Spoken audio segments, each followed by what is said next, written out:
राधे राधे मित्रों, आज हम इस वीडियो के माध्यम से महाकुंभ के बारे में जानेंगे। साथ ही शाही स्नान की तिथियां और कुंभ स्नान का महत्व, स्नान के फल का प्रमाण हमारे पुराणों के माध्यम से जानेंगे।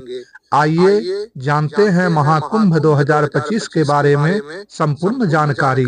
महाकुंभ, जिसका आयोजन प्रयागराज में होने वाला है, इसकी अवधि जो है इस प्रकार है। 13 जनवरी से शुरू होकर 26 फरवरी तक रहेगी। महाकुंभ 2025 में 6 शाही राजयोग स्नान होंगे। पहला स्नान पौष पूर्णिमा के दिन 13 जनवरी 2025 को होगी। दूसरा स्नान मकर संक्रांति 14 जनवरी 2025 को होगी। तीसरा शाही स्नान मौनी अमावस्या 29 जनवरी 2025 को होगी। चौथा शाही स्नान बसंत पंचमी 2 फरवरी 2025 को होगी। पांचवा शाही स्नान माघी पूर्णिमा 12 फरवरी 2025 को होगी। छठवां और अंतिम शाही स्नान महाशिवरात्रि 26 फरवरी को होगी। आइए जानते हैं महाकुंभ की कथा। हमारे पौराणिक कथा के अनुसार दुर्वासा ऋषि के श्राप के कारण इंद्र आदि देवता शक्तिहीन हो गए थे।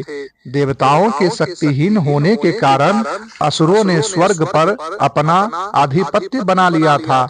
तब देवता ब्रह्मा जी के पास जाकर विनती की, दुर्वासा मुनि के श्राप के कारण शक्तिहीन हो गए हैं और असुरों ने हमें हराकर स्वर्ग पर अपना आधिपत्य जमा लिया है। इसका कोई समाधान बताए। तब ब्रह्मा जी देवताओं को लेकर विष्णु भगवान के पास गए और सब बातें बताई विष्णु भगवान से। तब विष्णु भगवान ने कहा, समुद्र मंथन से अमृत कलश निकलेगा। उस अमृत को पीकर सभी देवताएं अमर हो जाएंगे, लेकिन समुद्र मंथन में असुरों की भी आवश्यकता होगी। तब देवताओं ने आपस में विचार करके असुरों को भी समुद्र मंथन के लिए कहा। असुर तैयार हो गए। वो समझे उन्हें भी अमृत मिलेगा। फिर समुद्र मंथन हुआ। उससे विभिन्न वस्तुएं प्रकट होने के बाद अमृत कलश निकला। अमृत कलश के लिए देवता दानव आपस में युद्ध करने लगे। तब भगवान विष्णु ने अपने वाहन गरुड़ को अमृत कलश लेकर उड़ने के लिए बोले। जब गरुड़ देवता अमृत कलश को लेकर आकाश में उड़ने लगे, तब उसी क्रम में अमृत की 4 बूंदे पृथ्वी पर गिरी, जिनमें पहला स्थान हरिद्वार है, दूसरा उज्जैन है, तीसरा नासिक त्र्यंबकेश्वर है, चौथा प्रयागराज है, जहाँ अभी महाकुंभ लगने वाला है। अमृत यहीं पर गिरी थी। तब से ये 4 जगह महातीर्थ बन गए हैं। देवताओं और असुरों का युद्ध 12 दिनों तक चला था, जो कि पृथ्वी पर 12 वर्ष के बराबर है। इसलिए महाकुंभ का अंतराल 12 वर्षों में होता है। आइए जानते हैं कि चारों जगहों में से कौन सा योग बनने पर कहाँ महाकुंभ लगता है। पद्मिनी नायके में से कुंभ राशि गते गुरौ गंगा द्वारे भवेद् योगः कुंभ नामा तदुत्तमः। अर्थात जिस समय बृहस्पति कुंभ राशि पर स्थित हो और सूर्य मेष राशि पर रहे, उस समय गंगा द्वार हरिद्वार में कुंभ का योग होता है। अगला वर्णन स्कंद पुराण में है।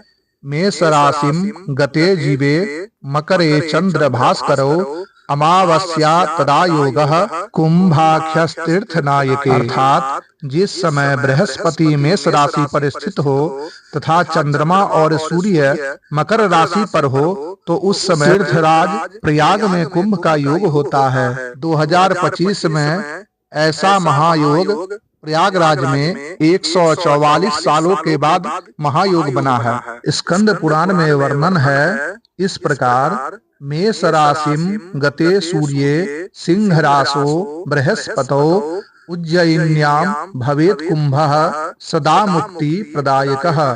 अर्थात जिस समय सूर्य मेष राशि पर हो और बृहस्पति सिंह राशि पर हो, तो उस समय उज्जैन में कुंभ का योग होता है। अगला वर्णन स्कंद पुराण से इस प्रकार है। सिंहस्थ कुंभ नासिक त्र्यंबकेश्वर सिंह राशिम गते सूर्ये सिंह राशो बृहस्पतौ गोदावर्यां भवेत् कुंभो भक्ति मुक्ति प्रदायकः। अर्थात जिस समय सूर्य तथा बृहस्पति सिंह राशि पर हो तो उस समय नासिक में मुक्तिप्रद यह कुंभ योग होता है। प्रयागराज के लिए स्कंद पुराण के अवंती खंड में लिखा हुआ है, मकरे च दीवानाथे यजगे च बृहस्पतौ कुंभ योगो भवेत् तत्र प्रयागे ह्यति दुर्लभः।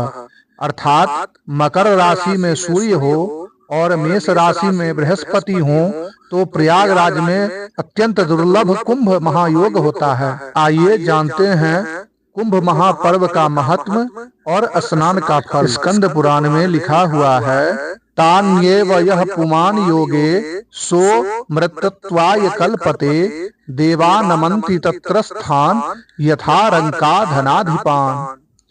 अर्थात जो मनुष्य कुंभ योग में स्नान करता है वह मुक्ति की प्राप्ति करता है। जिस प्रकार दरिद्र मनुष्य संपत्तिशाली को नम्रता से अभिवादन करता है, उसी प्रकार कुंभ पर्व में स्नान करने वाले मनुष्य को देवगण नमस्कार करते हैं। कुंभ स्नान का अगला वर्णन स्कंद पुराण में लिखा हुआ है, सहस्रम कार्तिके स्नानम माघे स्नान शतानि च वैशाखे नर्मदा कोटि कुंभ स्नानेन तत्फलम। अर्थात कार्तिक मास में 1000 स्नान, माघ मास के 100 स्नान, वैशाख के करोड़ों स्नानों का फल कुंभ के एक स्नान के फल के बराबर होता है। अगला वर्णन विष्णु पुराण में लिखा हुआ है, अश्वमेध सहस्राणि वाजपेय शतानि च लक्षम प्रदक्षिणा भूमेः कुंभ स्नानेन तत्फलम। अर्थात 1000 अश्वमेध यज्ञ, 100 वाजपेय यज्ञ तथा 1,00,000 बार भूमि की परिक्रमा करने से जो पुण्य फल प्राप्त होता है वही फल कुंभ स्नान करने से प्राप्त हो जाता है। कुंभ स्नान से जुड़ी जानकारी अगर अच्छी लगी तो वीडियो को लाइक करें, चैनल को सब्सक्राइब करें और वीडियो को शेयर जरूर करें। जय श्री राधे।